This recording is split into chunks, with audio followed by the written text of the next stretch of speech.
Hi everyone. For those of you who don't already know me, my name is Colleen Cruz, and I have been asked to speak at the meeting today about a very important topic. I've spent the past week learning all that I can about gifted learners and how we as educators can better serve them. First, I'd like to quickly go over some of the characteristics of gifted learners. When we think of a gifted learner, we think unusual alertness and quick learner. They might have an excellent memory. Usually they retain everything that they learn. Gifted learners enjoy problem solving and often exude a highly developed curiosity and can put ideas or things together that are not typical from children their age. It is important to understand that gifted learners are all different and they may have different characteristics. Another important thing that I read about this week is asynchronous development. Asynchronous development is when a gifted child has different levels in their intellectual, physical, and emotional development.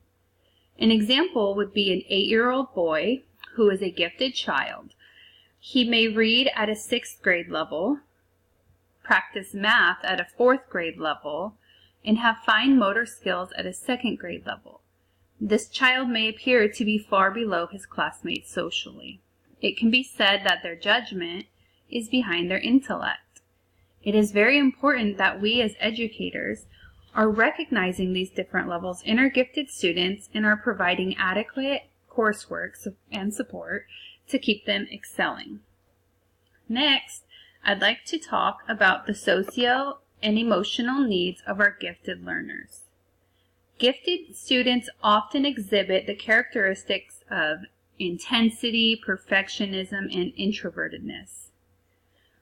Relationships with family and peers are crucial. Gifted students need to feel the support from their loved ones at home and also in the classroom. One of the most important things I learned this week is about the gifted underachiever. I feel like we have a few of these in our school, so I kind of wanted to go over what these are and ways that we can help these ones learn. This student may have low self-concept. They may lack motivation and interest in school assignments and activities. They might have poor study habits and lack social maturity. Often this student, although we know that they're very bright, they look bored and uninterested in the classroom. We need to make sure that we are engaging with these students. They need coursework that excites them and challenges them, which brings me to my next slide. What can we as educators do to help our gifted students reach their highest potential? Some ideas that we can practice here are giving gifted students more opportunities to collaborate with their gifted peers. We can do this with gifted students in our own classroom, or we can find ways to integrate all of our classes where the gifted students can work together. We need to provide opportunities to build self-concept. Our gifted learners need to understand what it means to be gifted. Also, we need to find projects that focus on an area that they are interested in. I've found that you can sit them down and talk to them to find an area that they are into, and if you build an assignment or a project off of that, they're more likely to really dive into it. We need to make sure that their needs are met with the best environmental and educational setting. We need to encourage them to be healthy risk takers. The fear of taking risks can contribute to underachievement. Lastly, we need to involve their parents.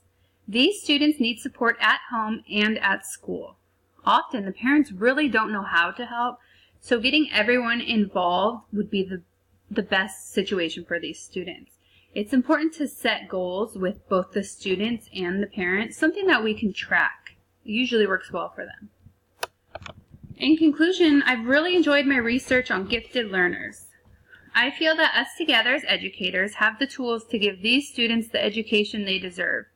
If anybody has any questions or any ideas, I'd be more than happy to talk more with you. I've provided my email so you can reach out to me.